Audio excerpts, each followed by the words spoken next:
Okey, Assalamualaikum warahmatullahi wabarakatuh.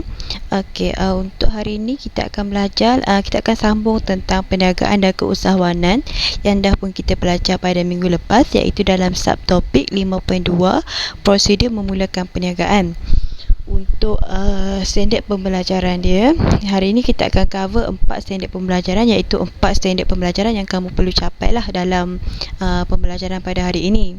Dan standard yang pertama iaitu 5.2.3 menyenaraikan prosedur untuk memulakan perniagaan. Jadi kita akan tengok apa prosedur untuk kita memulakan perniagaan. Dan yang kedua iaitu mengisi borang pendaftaran perniagaan di atas talian.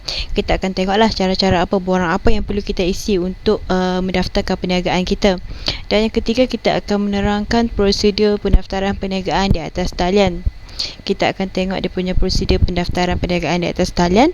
Dan yang keempat, terakhir sekali, iaitu menganalisis dan menilai isu yang perlu dipertimbangkan semasa memulakan perniagaan. Jadi kita akan tengok tentang isu, kita akan analisis tentang masalah ataupun isu apa yang perlu kita pertimbangkan dalam kita memulakan perniagaan tu. Kita akan tengok apa yang perlu kita lihat sebelum kita memulakan perniagaan kita. Okey, seterusnya tengok dekat slide yang ketiga tu, prosedur untuk memulakan perniagaan. Prosedur untuk memulakan perniagaan ni, kita ada 4 prosedur untuk memulakan perniagaan. Yang pertama iaitu membuat perancangan. Maksudnya kita rancang dulu apa yang perlu kita buat untuk kita memulakan perniagaan. Kita rancang dulu. Dan yang kedua, kita daftarkan perniagaan kita dah selesai kita rancang semua. Kita tengok dari segi pengguna, dari segi perniagaan apa yang kita nak niagakan, perniagaan apa yang kita nak buka. Lepas tu baru kita daftarkan perniagaan kita. Dan yang kedua pula, lepas dah daftarkan perniagaan kita, lepas dah kita dah dapat lesen apa semua, lepas daftar tu, yang ketiga tu kita memohon lesen. Daftarkan perniagaan tu maksudnya kita daftarkan nama perniagaan kita tu. Kita nak pakai nama apa, sama ada nama sendiri ataupun nama lain, kita kena daftarkan perniagaan tu. Dan lepas dah daftarkan tu, barulah kita mohon lesen untuk berniaga. Okey, lepas dah kita mohon lesen untuk berniaga, macam contoh dia, macam kalau mohon lesen untuk berniaga ni, kita boleh tengok macam tapak pasar malam, lepas tu pasar tani, kan semua tu ada lesen sebelum berniaga. Maksud dia kita kena mohon dulu lesen tu. Kalau kita tak ada lesen tu, kita boleh kena saman untuk perniagaan kita tu, sebab perniagaan tu macam tak sah lah. Tambah-tambahan lagi lah kita nak buka perniagaan yang besar kan, perniagaan perkongsian, perniagaan awam berhad, perniagaan sendirian berhad. Itu semua perniagaan yang besar-besar tu, kalau tak ada lesen, kalau kena saman memang habislah tu. Kalau macam kita nak berniaga, dekat kelas ni ada tak yang pernah berniaga macam COD ke, ataupun dia buat makanan, dia jual ke, ni tambah-tambah lah kita belajar online kan. Kalau kamu nak berniaga kecil-kecilan lah kita panggil, ataupun berniaga online, kamu kena daftarkan perniagaan kamu tu. Kamu kena ambil lesen perniagaan lah, sebabnya kalau tak ambil lesen tu, perniagaan tu macam tak sah. Yang nombor 4 tu, mendapatkan modal perniagaan. Dia kena cari dari mana modal tu untuk dia dapatkan modal tu untuk dia mulakan perniagaan tu. Okey, jadi dekat sini ada tak yang berminat nak jalankan bisnes online ke, ataupun bisnes sampingan? Dekat mana kita nak dapatkan modal perniagaan tu? Kita kena tengok kepada perniagaan apa yang kita nak jalankan tu. Kalau perniagaan tu macam yang kita belajar, perniagaan persendirian tu kan, perniagaan yang seorang tu tak ada ahli kongsi tu, dia boleh dapat modal daripada simpanan, ataupun dia boleh dapat milikan tunggal. Itu perniagaan yang tak ada ahli kongsi yang kita dah belajar tu kan. Dia boleh dapatkan modal daripada simpanan, ataupun dia boleh pinjam dengan saudara mara, ataupun dia boleh buat pinjaman bank. Itu adalah macam mana cara untuk kita dapatkan modal. Nanti kita akan belajar dekat dalam ni. Kita akan tengok satu persatu daripada mana apa tu prosedur untuk memulakan perniagaan, dan kita akan tengoklah semua tu. Okey, yang seterusnya kita akan tengok dulu apa tu yang dikatakan dengan membuat perancangan. Membuat perancangan ni, yang pertama sekali kita akan kenal pasti dia punya peluang perniagaan tu melalui cara mengkaji keperluan dan penyataan masalah pengguna. Maksudnya kita buat perancangan tu, kita kena pasti dulu. Kita buat kajian pasal pengguna, kita buat kajian pasal masalah pengguna dekat kawasan tempat tu. Macam kita nak buka, macam kita nak berniaga apa, kita nak berniaga baju contohnya, kita kena tengok dulu baju apa yang pengguna pakai sekarang ni kan. Sekarang ni kan tengah popular trend yang kita tengok dekat Shopee, kita tengok dekat Shopee Live, kita tengok dekat Instagram kan, ada orang jual baju bundle apa semua tu. Itu adalah maksud dia macam dia buat perancangan dulu lah sebelum dia mulakan perniagaan tu. Sebelum dia buka apa-apa jenis perniagaan pun dia kena buat perancangan. Contohnya dia nak buat perancangan, dia nak buka perniagaan makanan, contohnya makanan, dia kena tengok lah zaman sekarang ni makanan apa yang popular. Lepas tu dia kena kaji dulu dia punya masalah pengguna dia. Lepas tu yang kedua pula, dia kena memilih lokasi yang strategik.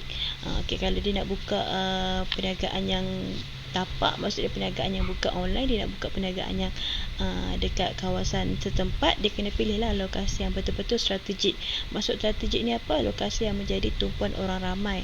Maksud dia kawasan yang dia nak buka perniagaan dia tu perlulah menjadi tumpuan orang ramai dan mempunyai kemudahan asas yang baik. Maksud dia senang, ada tempat parking yang baik, contohlah kan, contoh. Lepas tu senang untuk orang datang, lalu lintas dia pun selamat, tak banyak kenderaan.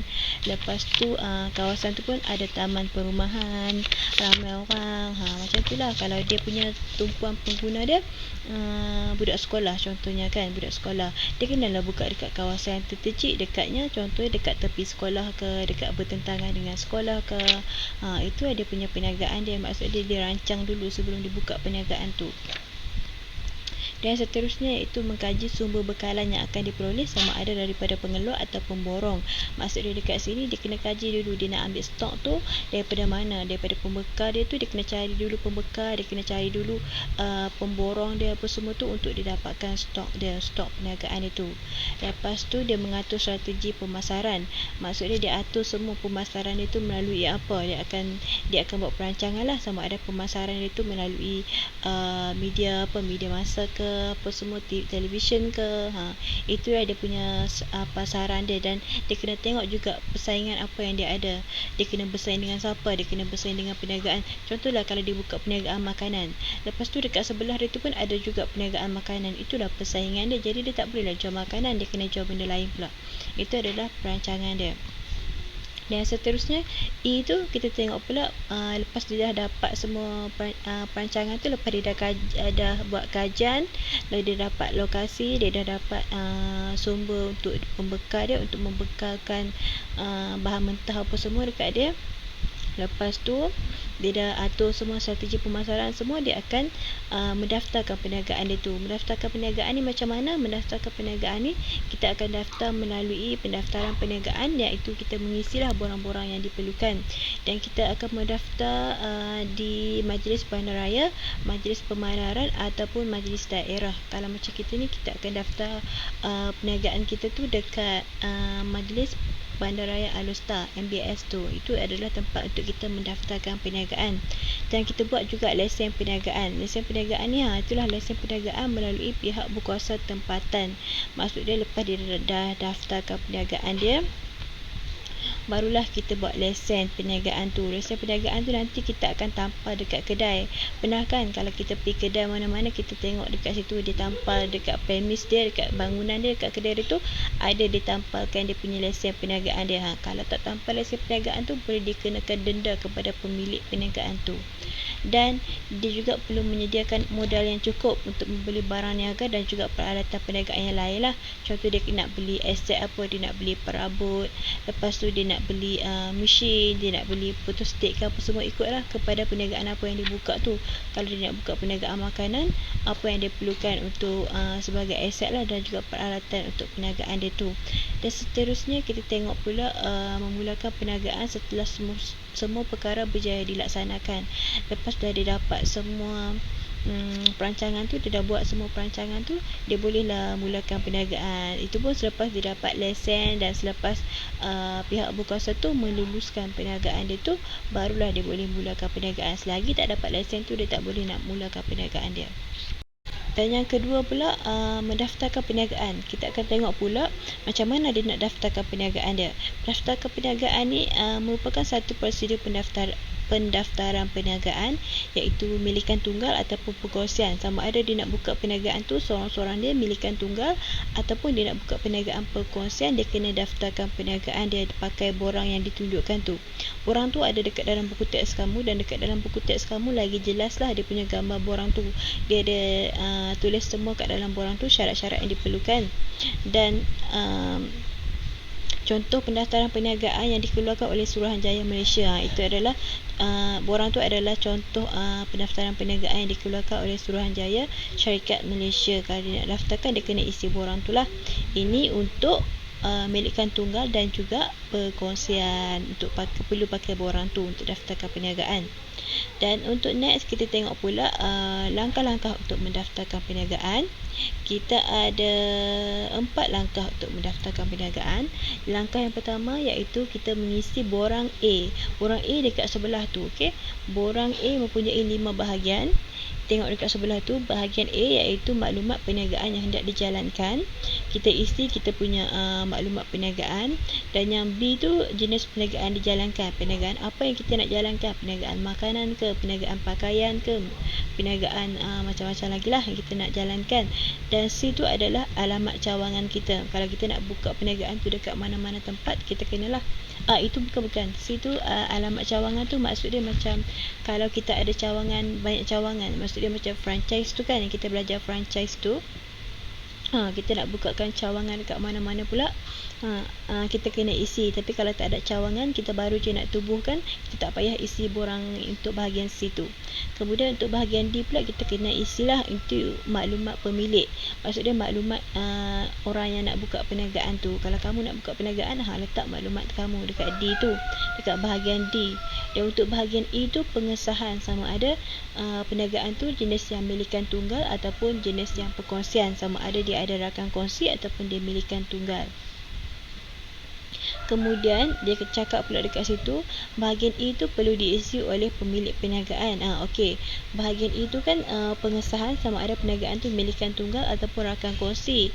Kalaulah kata dia nak buka perniagaan tu perniagaan perkongsian, contoh dia ada 4 orang rakan, maka 4 orang rakan itu perlu isi untuk bahagian E tu.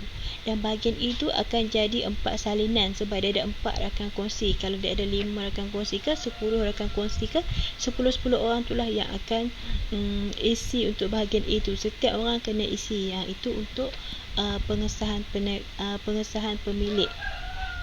Kalau dia milikkan tunggal, satu je lah untuk bahagian E tu. Okey, yang kedua pula, macam mana kita nak dapatkan kelulusan atas nama perniagaan kita tu. Untuk dapatkan kelulusan nama perniagaan tu, kita kena pakai borang lain pula. Borang, nama dia borang PNA 42. Itu adalah borang untuk kita dapatkan kelulusan perniagaan kita tu. Borang tu juga kita pakai untuk nama perniagaan baru. Dan di dalam borang tu juga kita perlu mengemukakan 3 nama perniagaan. Lepas tu kita perlu mengisi nama dan alamat pemilik kita sendiri. Kalau kita nak buka perniagaan tu, kita kena isilah nama kita, lepas tu alamat kita, lepas tu kita perlu menyatakan jenis perniagaan apa yang kita nak jalankan. Contoh makanan, letak nama makanan, perniagaan makanan. Dan menggunakan nama perniagaan dengan nama sendiri atau akan dikecualikan daripada mengisi borang tersebut. Maksud dia, kalau kita nak buka perniagaan tu dengan nama kita sendiri, contoh nama kita Farisha, lepas tu kita nak buka perniagaan tu Farisha apa-apalah, perniagaan Farisha, contohnya Farisha Minimart, contohlah. Kemudian tak payahlah isi borang tu, sebabnya borang tu kalau macam kita nak buka nama lain, maksud dia macam borang ni adalah untuk kita mendaftarkan nama perniagaan kita. Macam tu kalau nak faham. Nak senang faham, borang tu untuk kita mendaftarkan nama perniagaan kita. Kalau nama sendiri tak payah dah isi borang tu. Untuk next, menghantar borang bersama dengan bayaran kepada pendaftar perniagaan. Lepas kita dah isi semua, lepas kita dah kemukakan 3 nama perniagaan, lepas kita dah isi maklumat pemilik, lepas kita dah isi kita punya nak buka perniagaan apa, makanan ke apa ke, kita hantar borang tu kepada pendaftar perniagaan bersama dengan bayaran. Bayaran dia pula, macam mana dari segi bayaran dia? Bayaran dia adalah RM30 jika perniagaan tu menggunakan nama pemilik, dan RM60 jika perniagaan tu berbeza dengan nama pemilik. Maksud dia nama pemilik Anis, perniagaan tu perniagaan tu Farisha, itu kena RM60. Lepas tu kalau untuk bayaran RM60 jika perniagaan tu perkongsian, Maksudnya kalau perniagaan tu ramai ahli kongsi, dia nak buka dengan kawan-kawan dia ke, itu dia kena bayar cas untuk RM60 dan cas tambahan RM50 bagi setiap cawangan yang dibuka. Maksudnya kalau dia nak buka cawangan dekat Alustang 1, dekat Jitera 1, dia kena cas RM5. Okey, seterusnya yang nombor 4 pula, apa yang dia perlu buat lepas dia dah hantar borang tu untuk daftarkan nama perniagaan dia berserta dengan bayaran. Lepas tu dia akan pengeluaran CJ perakuan pendaftaran perniagaan di borang D pula. Kemudian dia akan isi borang D pula lepas dia dah siap isi borang yang sebelum ni. Lepas tu dia akan isi borang yang D pula. Borang D ni untuk apa pula? Borang D ni untuk didapatkan lesen perniagaan, untuk didapatkan CJ perakuan yang mengatakan bahawa perniagaan tu diluluskan. Okey. Selepas lulus pendaftaran, lepas kita dah daftar, lepas pendaftaran tu dah diluluskan semuanya, barulah kita akan isi borang D dan CJ perakuan akan dikeluarkan kepada peniaga. Borang D ni apa? Borang D ni adalah satu dokumen rasmi kebenaran untuk berniaga, dan borang D ni lah yang setiap kedai-kedai kita tengok, setiap bangunan, setiap premis, kedai makan apa semua tu, dia akan pamerkan. Maksudnya dia akan tampal dekat kedai dia untuk semua orang tengok, yang untuk semua orang boleh nampak, pelanggan dia pun boleh nampak yang perniagaan dia tu perniagaan yang dah pun didaftarkan.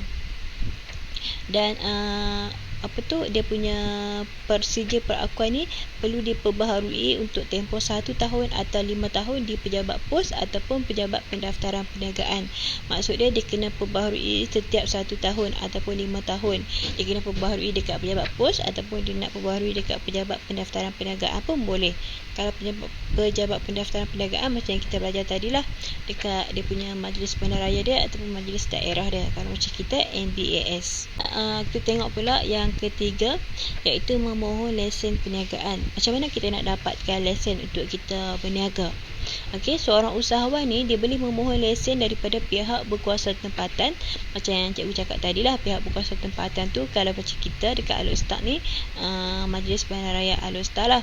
Kemudian bayaran lesen adalah berbeza mengikut jenis perniagaan. Bayaran yang dikenakan tu berbezalah ikut kepada perniagaan apa yang dia nak jalankan. Kemudian saiz perniagaan dia tu, perniagaan yang besar ataupun perniagaan yang kecil, ataupun dia nak buat perniagaan just perniagaan online je ke, itu bayaran yang berbeza lah. Contoh macam tadi cikgu cakap kan, tapak pasar malam, itu pun dia ada bayaran yang berbeza juga untuk lesen dia, dan juga tempat dekat mana dia nak buka perniagaan dia tu. Kemudian lesen yang akan dikeluarkan selepas pegawai daripada pihak berkuasa tempatan Jabatan Bomba Kementerian Kesihatan memeriksa premis. Maksudnya lepas pihak-pihak yang berkuasa yang terlibat ni, contohnya pihak berkuasa tempatan, Jabatan Bomba dan Kementerian Kesihatan ni, KKM turun sendiri, dia periksa dia punya premis dia tu sama ada premis dia tu bersih ke, premis dia tu kotor ke apa ke. Lepas periksa semua sekali, lepas dah okey semua, lepas dah orang kata premis dia bersih semua, mematuhi peraturan semua, barulah lepas keluarkan dia punya lesen untuk berniaga. Selagi mereka tak turun periksa dia punya bangunan, dia punya syarikat, dia punya perniagaan tu, selagi tu lesen tu tak akan dikeluarkan. Mungkin ada masalah apa-apalah kalau lesen tu tak dikeluarkan. Kemudian lepas dia dah dapat lesen, dia perlulah lekatkan lesen tu dekat premis dia, dekat perniagaan dia, untuk semua orang senang untuk tengok, untuk semua orang nampaklah dan tahu bahawa perniagaan itu perniagaan yang dah pun berdaftar. Kemudian kalau dia tak lekatkan lesen tu dekat perniagaan dia akan dikenakan denda.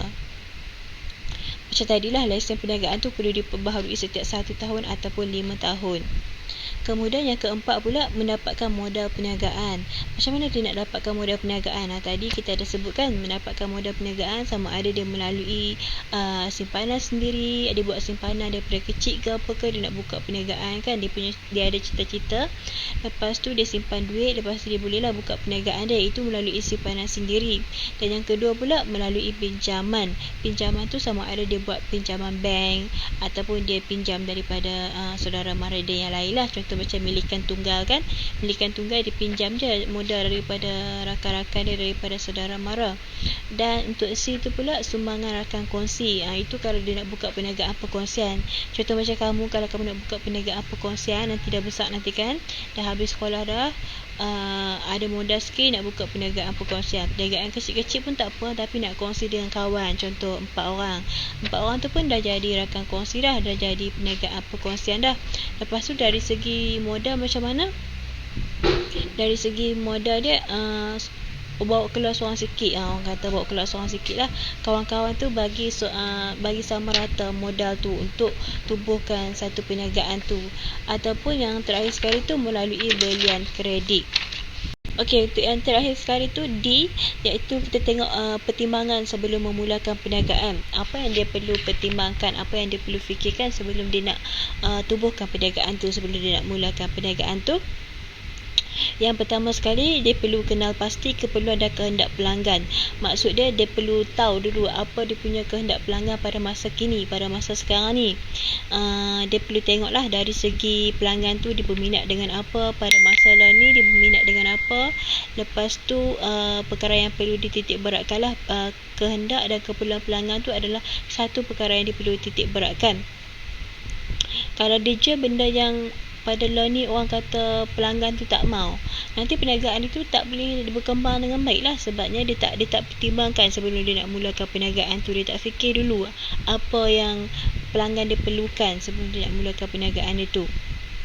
Lepas tu pula seorang usahawan ni dia perlu sentiasa peka terhadap perubahan yang berlaku. Nak jadi usahawan kan dia perlu dia perlu kaji betul-betul lah dia punya pelanggan tu, dan dia perlu ambil hati pelanggan dia, baru perniagaan itu boleh berkembang jauh lah. Sebab tu dia perlu peka terhadap perubahan yang berlaku dan juga kehendak keperluan pelanggan dia. Dia perlu ambil berat terhadap pelanggan dia. Dan yang kedua pula, menjalankan perniagaan secara franchise. Untuk menjalankan perniagaan secara franchise ni, perkara yang paling penting untuk diambil kira untuk membuka perniagaan ialah persekitaran dia. Kita perlu tengoklah dekat mana dia nak buka tu. Sebab franchise ni kan selalunya perniagaan yang dah ada. Bila perniagaan yang dah ada, maksudnya orang dah kenal. Jadi dia kena buka dekat tempat yang orang kenal lah, dekat tempat tumpuan orang ramai. Lepas tu dia kena buka dekat kawasan yang strategik.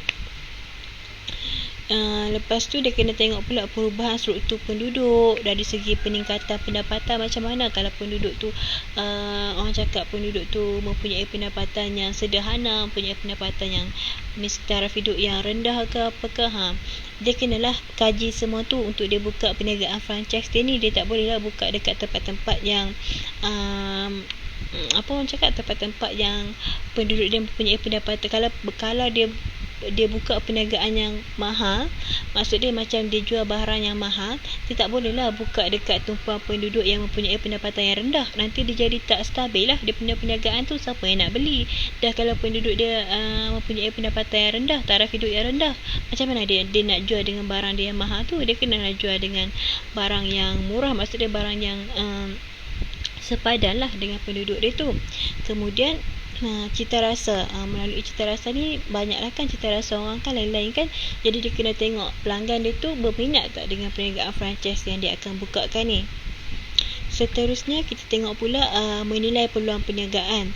Maksud dia usahawan ni dia perlu memilih peluang perniagaan yang sah di sisi undang-undang. Dia perlu jual barang-barang yang boleh dijual. Janganlah jual barang-barang yang haram pula kan. Lepas tu usahawan juga perlu memikirkan akan risiko yang akan ditanggung.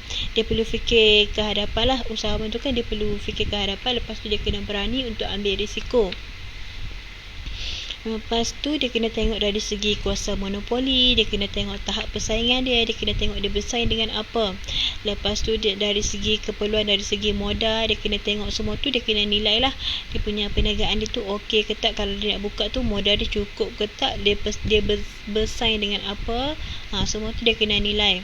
Dia perlu pertimbangkan sebelum dia memulakan perniagaan dia tu. Yang terakhir sekali iaitu merangka rancangan perniagaan. Untuk rancangan perniagaan ni dia perlu rangka dulu sebelum dia memulakan perniagaan. Dan rancangan perniagaan ni adalah perkara yang sangat-sangat penting untuk orang cakap sebagai panduan lah, panduan untuk perniagaan dia tu. untuk perniagaan itu lebih maju dan lebih berpotensi untuk berkembang, dia perlu rangka dulu rancangan perniagaan dia dari segi pemasaran, dari segi apa yang dia nak buat dalam pemasaran tu, dia nak ambil agent ke, dropship ke, itu adalah rancangan perniagaan dia. Okey, jadi yang tu je lah untuk pembelajaran kita pada hari ini. Kita cover 4 subtopik, iaitu 4 standard pembelajaran. Lepas tu untuk next week kita akan masuk tajuk baru. And then untuk latihan, nanti cikgu akan bagi dekat grup untuk latihan, dan kamu boleh buat lah untuk masa cuti ni. Hantar sebelum hari Ahad. Dan latihan tu macam biasalah, kalau siapa yang ada kemudahan printer, boleh print terus, lepas tu snap jawapan hantar dekat WhatsApp. Kalau yang tak ada printer tu, kamu boleh salin je, tulis soalan, lepas tu terus kepada jawapan, snap, hantar dekat WhatsApp. Semua wajib buat dan wajib hantar. Nama nanti cikgu akan tick siapa yang hantar dan siapa yang tak hantar. Lepas tu